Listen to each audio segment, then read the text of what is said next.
Hi everyone, welcome to the Tea and Chat podcast, where we help people around the world improve their English and learn a bit about life here in the UK.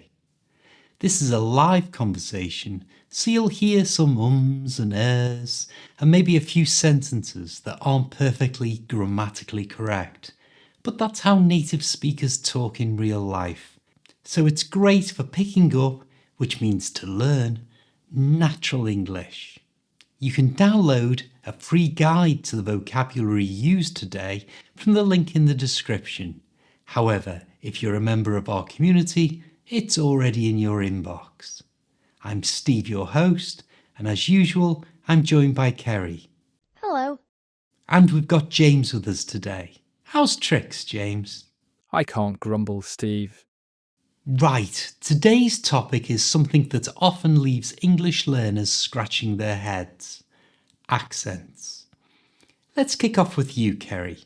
You've got a bit of an accent yourself, haven't you? I do. I was born in Northern Ireland, but came to live in England when I was a little girl, but I still have a slight trace of it. I think the way you speak is charming, but to be honest, I struggle to understand a strong Northern Irish accent. Me too. In fact, I've got a recording of a Northern Irish accent so the listeners can hear what we mean. I think a lot of people would say yes to United Ireland, but when it actually came down to the actual terms of what the changes would be up here, I think a lot of people would realise and be like obviously if the healthcare and stuff, it wasn't free anymore, I think a lot of people would be like, That sounds exactly the same as my dad. And does he have trouble being understood when he has everyday conversations? Only when he visits me in England. When he's at home, everyone speaks the same way, so it's no problem. I suspect, James, that you probably have the least problem being understood. That's true because of the way I was brought up. I have a middle-of-the-road accent. Would you say it's received pronunciation? No, not really. RP is really old-fashioned these days. I read somewhere that received pronunciation is only spoken by about 2% of the English speakers. So finding anyone in real life using it is as rare as hen's teeth. I've read that as well, but it seems lots of English learners are as keen as mustard to speak that way. I can understand it. It does sound wonderful. It does, but the problem is, if that's what students are taught, then they expect to hear it from everyone in the UK. So it's a big shock when hardly anyone uses it here. That's probably why so many struggle to understand native speakers. True. I always encourage my students to listen to a variety of accents in order to help train their ears. So what's the best way they can do that? I always suggest that they watch the British TV show Gogglebox. That show is brilliant, so funny, it has me in stitches. But it's more than just funny. It shows people from all over the UK having everyday conversations with their various accents. That's a really good shout. What advice would you give about choosing English tutors? These days, loads of people are self-taught using YouTube, and my suggestion is that they search for teachers with more common accents than RP. I like Laura from Smashing English. Yes, she's one of my favourites, and from the West Midlands area of England. I'll make sure to leave a link to her channel in the description. I'll check it out. Any others? I'm a big fan of Harry from Learn English with Harry. Again, I'll leave a link to his channel. He has a lovely accent. It's very down to earth. Right, now I've got a little quiz for you both. I love a challenge. I'm going to play various UK accents and you have to guess whereabouts they're from. Bring it on. I'll definitely win. James is too posh to know how common people speak. You're so wrong. I genuinely love regional accents. Stop bickering. This is how it's going to work. I'll play a short clip and the first to correctly identify the accent gets a point. Before we start, check your buzzers. Here we go. Accent number 1.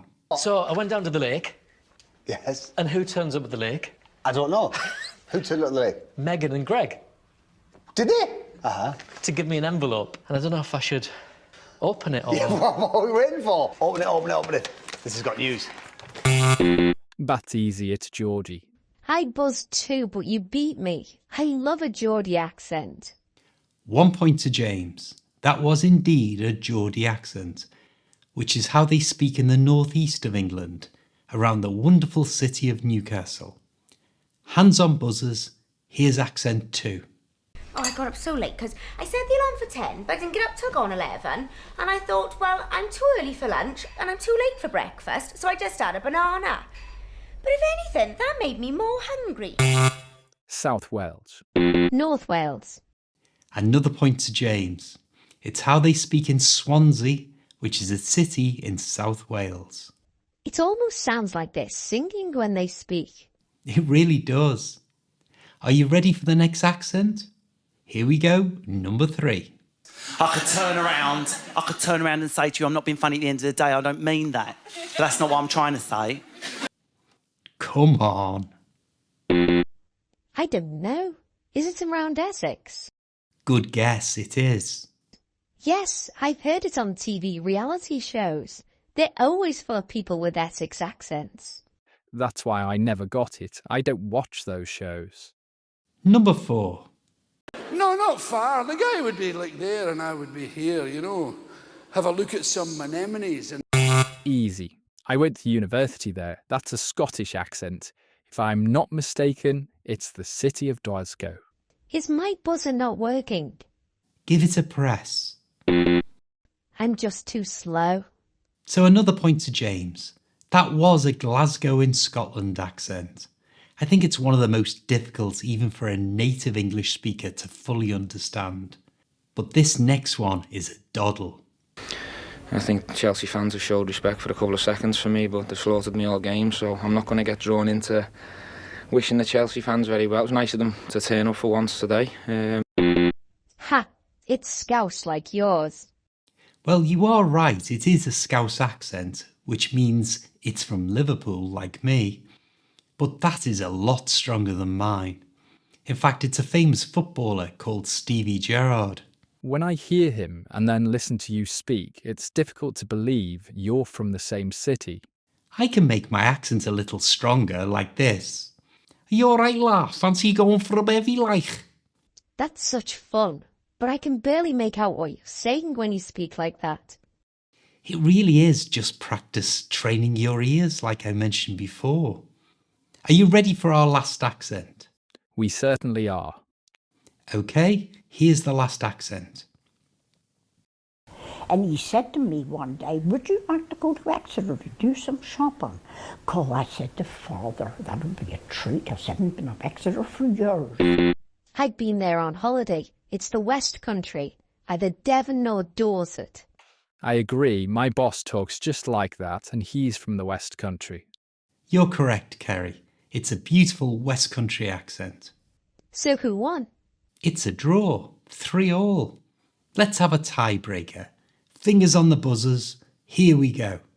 You put these things off, you know, and then I was on holiday and I had a particular, you know, just something that that my wife was worried about. She found the doc, I went to see them, saw the cardiologist, and he just went, this is serious. It's Peaky Blinders. You can't have that. Peaky Blinders is a TV show, not an accent. I'm going to allow it.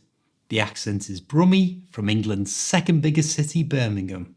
And that makes Kerry the winner by a whisker. I think I've been robbed. You're just a bad loser.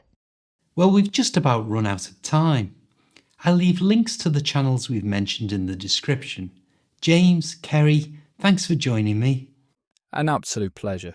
Bye everyone from the winner. And bye from me. Ta-ra.